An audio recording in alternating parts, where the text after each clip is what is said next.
자, 이슈 포커스 기호일보 한동식 국장과 함께 하겠습니다. 자, 한동식 국장님 안녕하세요. 네, 안녕하세요. 초등학생 형제 단둘이 집에서 라면을 끓이던 중에 불이 나서 크게 다친 사건이 있었지 않습니까? 네. 이 사건이 어떻게 벌어진 겁니까, 국장님? 네, 이 평소에는 학교에 있어야 했을 평일 낮 시간에 초등학생 형제 단둘이서 집에서 라면을 끓이다 불이 나서요. 크게 다쳤는데요. 그래서 주위에 안타까움을 사고 있습니다. 이게 네. 비대면 원격으로 학교 수업을 해야만 하는 코로나19 시대가 빚은 참변이라는 얘기가 나오고 있는데요. 지난 14일 오전 11시 16분께, 그러니까 점심시간이 좀 안 된 시간이었죠. 인천 미추홀구의 한 4층짜리 빌라 2층에서 불이 나 집에 있던 10살 A군과 8살 B군 형제가 전신에 큰 화상을 입고 화상 전문병원에 치료를 받고 있는데요. 예. 불은 신고를 받고 출동한 소방당국이 10여 분 만에 진압했지만 형인 A군은 40%의 3도 화상으로 유조한 상태이고요.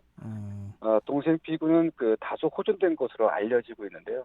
상당히 좀 안타까운 그런 사건이었습니다. 네.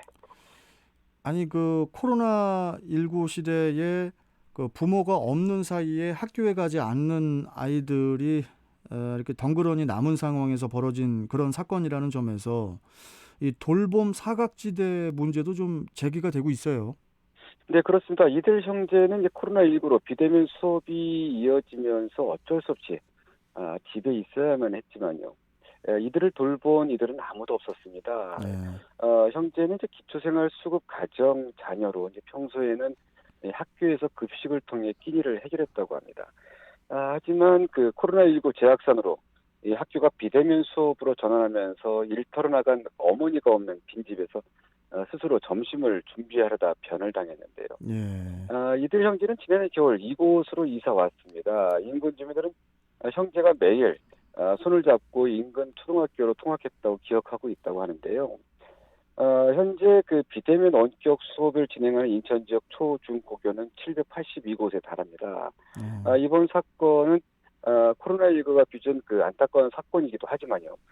우리 사회가 어른 없이 아이들만 있는 상황에 대한 보호 보육책 전반에 대해 돌아보는 그런 계기가 될 것 같습니다. 예. 그리고 아동 복지에 대한 사회적 관심은 물론 우리 사회 전체가 통감해야 할 사안이 아닌가, 이런 부분인 것 같습니다. 이 돌봄 문제가요. 예. 참 이번 사건은 아동 돌봄의 문제 전반에 대한 그런 각성도 필요하지만은 이 아동 방치, 이 아동 방임에 대해서도 다시 생각하는 계기가 됐다고 하는데요.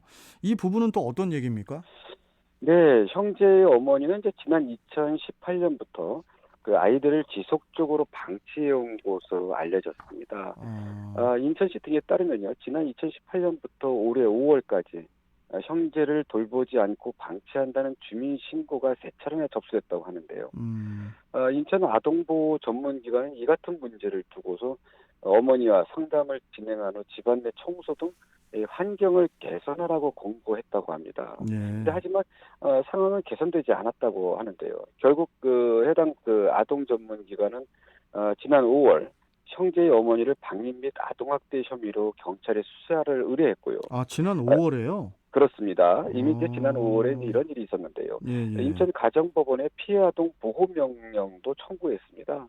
이 청구 내용은 형제 어머니가 우울증과 불안 증세를 보이고 있는 데다가 그리고 경제적 형편으로 이 방임 우려가 있는 것으로 판단됨에 따라서 형제를 격리해달라, 이런 내용이었는데요. 예. 그런데 어찌된 일인지 법원은 이제 지난달 27일 보호 명령 청구를 기각했습니다. 당시 재판부는 아동과 모친을 격리하는 것보다는 심리 상담이 바람직하다며 상담 위탁 보호 처분 판결을 내렸는데요. 예. 안타깝게도 코로나19 재확산 사태로 대면 접촉이 힘들어지면서 상담은 성사되지 못했고요. 이들 형제는 이제 화마의 피해자가 됐는데 이들 형제를 격리하는 그런 법원의 판결이 났다면 어떻을까? 뒤늦은 아쉬움이 드는데요. 참 안타깝습니다. 예. 뭐 그러다 보니까 이제 이번 사건을 놓고 정부와 지자체 그리고 교육 당국 등이 다양한 또 대책을 검토하기로 했다고 알고 있는데 이 부분도 좀 말씀해 주시죠. 네, 그렇습니다. 이번 사건을 좀 보면서 여러 가지 얘기들이 좀 나오고 있는데요. 근데 네. 제가 볼 때는 가장 큰 문제가 이 그 한부모 가정에 있는 그 어머니들. 예, 예. 그러니까 어머니들 이제 보통들 이혼하거나 사별하거나 이렇게 혼자가 되셨을 때 네. 많이 그 생활 수준이 떨어지는 이런 부분이 있습니다. 그래서 힘들죠. 우리 예. 사회가 이들 한부모 가정에 대한 그런 그 보호책 또는 이제 지원책들이 제대로 됐는가 한번 그 돌아보는 그런 계기가 됐는데 예. 어쨌든 지금 정부는 어제 보건복지부 김강립 차관이 국회 보건복지 전체회의에 출석해서 이제 재발 방지 대책과 관련해 노인들의 안전을 확인하는 시스템인 이제 순회 돌봄 서비스와 스마트 케어 정책 등 이런 부분들의 도입 가능성을 검토하겠다 이렇게 밝혔고요. 네. 그리고 정세균 국무총리도 어제 이번 사건과 관련해 박남춘 인천시장에게 피해 아동을 위한 실질적인 대책이 마련될 수 있도록 철저히 살펴달라 이렇게 좀 음. 당부했다고 합니다. 그리고 인천시와 인천시 교육청도 이제 정부 대책과 별개로 지역 돌봄 이용 현황을 전수조사할 방침이라고 밝혔고요. 네. 인천 경찰청도 어제 김병구 청장 주재로 긴급 대책 회의를 열고 방임 학대 여부 등을 집중 점검하기로 했는데요.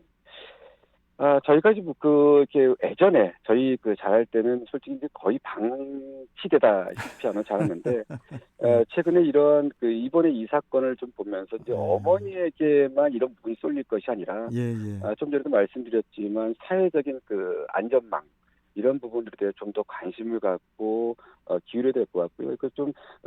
뭐 지자체나 교육 당국 그리고 이제 정부에서도 어떤 대책을 내놓겠지만 우리 이웃들도 주변에 대한 세심한 배려 이런 부분들이 필요한 때가 아닌가 이렇게 좀 생각해 봅니다. 예. 뭐 이렇게 애기들이 뛰어놀다가 어디 다쳤다라고 해도 걱정인데 네. 배고파서 이제 라면을 끓이다가 애기들이 불이 나서 네. 지금 중상을 입은 얘기를 듣다 보니까 더 가슴이 아픈 것 같습니다. 예. 네, 그렇습니다. 우리 저 게시판에 조석진님께서도 문자 주셨네요. 가슴 아픈 일입니다. 코로나가 만들어낸 비극에 가슴이 멍해집니다. 건강하게 쾌유를 바랍니다. 이렇게 또 문자 주셨네요. 네. 이 아동 방치 문제, 물론 우리 한동식 국장께서도 말씀해 주셨지만은 이 코로나19로 인해서 한 번쯤 우리가 염려했던 부분이었는데 이런 일이 벌어져서 앞으로 좀 대책이 정말 좀 절실하다고 좀 생각이 듭니다. 자, 여기까지 오늘 말씀 듣고 또 월요일에 뵙겠습니다. 국장님 고맙습니다. 네, 감사합니다. 예. 자, 지금까지 이슈 포커스 기호일보 한동식 국장이었습니다.